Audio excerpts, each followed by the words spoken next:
Today we're going to take a look at how I lit this shot. So I'm in the Sidus app here. We have our female lead in the center. First things first, on the location there was already a giant overhead light source. I believe it was an 8x8, just a giant light panel. We use this to give us just a general ambience coming from above. So we had it on pretty low intensity. Next, we set up our far side key, which was an F22C. We had this set up back over here. I think it was rigged to the grid above. So on this light, we had all the diffusions that come with the light, but we also draped over some 250 diffusion.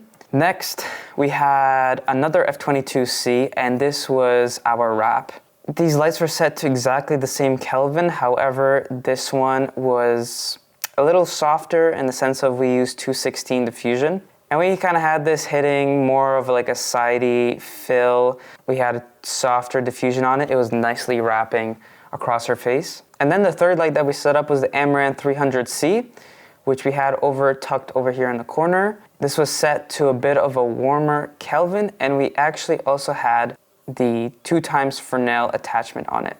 So from over here, this light was giving us a pretty nice narrow hair light or edge light, and you can pretty much see that on her arms. And then the last thing I wanted to mention is all the practicals that we had in the background. I'm just going to use a B7C to represent this. All that beautiful bokeh that you see in the background, that's just a string of a bunch of fairy lights, which gave us that beautiful bokeh. We're also shooting on like an 80mm. And that's how we lit the shot.